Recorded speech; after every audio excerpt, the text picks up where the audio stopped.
السلام عليكم. شكاوى مجلس الوزراء.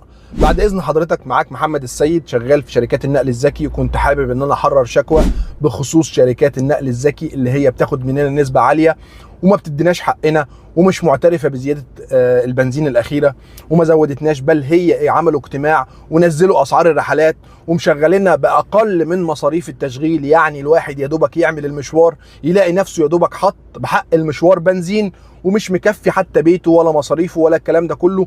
والموضوع ده بيعمل بلبلة بين الناس اللي شغالين في النقل الذكي، مع ان الناس دي بتدفع ضريبة زيها زي اي حد، والشركات مش معترفه بينا ولا معترفه بزياده البنزين. الشركات دي غير مصريه وبتاخد نسبه عاليه مننا، مع اننا احنا اصحاب الارض واصحاب العربيات واصحاب كل حاجه، والشركات الاجنبيه بتاخد نسبه عاليه وما بتديناش غير الفتات اللي احنا مش قادرين نصرف بيها حتى على بيوتنا ولا عيالنا ولا مصاريف عربياتنا. في ناس واخده اقساط وممكن تتحبس بسبب الشركات دي وبسبب الجبروت بتاع الشركات دي، ومحدش قادر يقف قدام الشركات دي. فاحنا بنلجأ للسيد الرئيس والسيد رئيس الوزراء والسيد وزير النقل ان هم يحاولوا يردعوا الشركات دي، بحيث ان احنا ما يحصلش عندنا بلبله وناس كتيره ما تلاقيش شغل، وناس كتيره سابوا اشغالها وبقوا شغالين في شركات النقل الذكي دي، وبقينا امر واقع والشركات دي بقت امر واقع. فاحنا مش عارفين نعمل ايه ولا نروح لمين ولا نشتكي لمين. فقررنا كلنا ان شاء الله باذن الله هيجي لكم شكاوى النهارده من كل الناس اللي شغالين باذن الله في مجال النقل الذكي. وشكرا جدا لسعه صدر حضراتكم، وان انتم عاملين لنا رقم لاي حد في الشعب المصري يقدر يشتكي في مجلس الوزراء. الف شكر. بسم الله والصلاه والسلام على رسول الله. زي ما بيقولوا كده، خلاص دقت طبول الحرب. احنا لازم نحارب الشركات دي، نشتكيهم لشكاوى مجلس الوزراء. ده رقم شكاوى مجلس الوزراء، بتتصل بيهم، بتحط الرقم القومي بتاعك واسمك. وتخيل بقى لو 1000 واحد في اليوم، النهارده 1000 واحد يعملوا شكوى او يحرروا شكوى في شكاوى مجلس الوزراء، تخيل بقى ايه اللي هيحصل.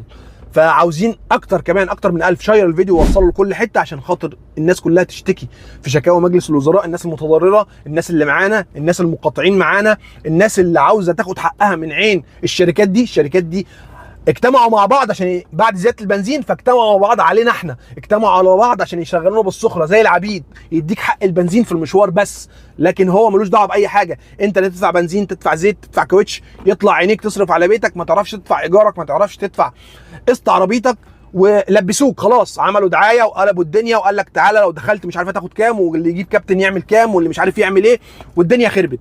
فاحنا كده بقينا كتير على ارض الواقع. يعني في حد قبل كده كلمني ان هو ليه حد قريبه شغال في شركه اوبر من حوالي شهر، ان جاب من على الداشبورد 513,000 عربيه فاتحين الساعه 3 العصر. فتخيل الساعه 3 العصر بس فاتحين 513,000، باقي الوقت فاتحين قد ايه؟ شوف العدد، تخيل انت الرقم، رقم كبير مرعب. فتخيل الرقم الكبير ده لما الناس دي ما تلاقيش شغل، لما الناس دي تشتغل بالسخره، لما الناس دي ياخدوا فلوسهم الشركات دي ويحطوها في بطنهم ويتنكوا عليهم في الاخر ويعملوا دعايه على الدائري ودعايه مش عارف فين ودعايه فين على قفانا احنا.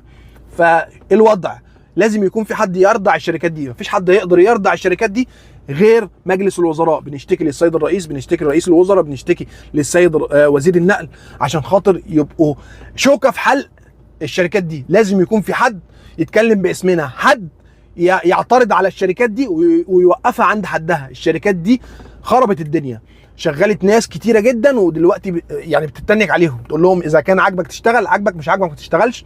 ويا ريت مكفيين. يعني التكوسه والميكروباصات والاتوبيسات كل ده علي بعد زياده البنزين، هم قللوا. فتخيل انت بقى، يعني ماشيين بالعند، بيشغلوك بالسخره، فانت بقى سعرك اقل من التاكس اللي كنت اعلى من التاكس.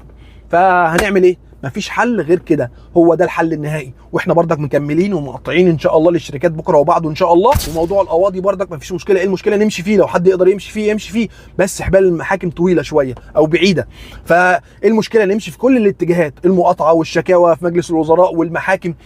بس يعني الموضوع كله عاوز سرعه، كلنا نتحد مع بعض وكلنا نعمل الكلام ده كل اللي بنقول عليه نعمله، عشان خاطر الشركات دي بجد تعمل لنا حساب. الشركات دي تعرف ان احنا ورانا حد نقدر نشتكي له. احنا مصريين، الشركات دي اجانب وبياخدوا فلوسنا يطلعوها بره كانهم حاطين شفاطه عندنا في مصر، وبيشغلونا على، يعني بيشغلونا عشان هم يكسبوا ويطلعوا الفلوس بره. فتخيل انت بقى. فلازم يكون في حد يرضع الشركات دي. فانت هتكون معانا ولا لا في شكاوى مجلس الوزراء؟ لازم يكون عدد الشكاوى كتير عشان يتحركوا بسرعه ويردعوا الشركات دي. اخيرا لقينا حد يدي الشركات على قفاها، عشان الشركات دي طغت وتجبرت بما فيه الكفايه. اللهم بلغت اللهم فاشهد. اهم حاجه لو عجبك الفيديو اشترك في القناه وفعل زر الجرس عشان يوصلك مننا كل جديد، وما تنساش الاشتراك في جروب التليجرام، هسيب لك اللينك تحت الفيديو، واي حد عنده اي مشكله يبعتها لنا. وقبل ما نقفل الفيديو بنصلي على النبي عليه افضل الصلاه والسلام، وربنا ينصر اخواتنا في غزه، واشوفكم الفيديو الجاي ان شاء الله.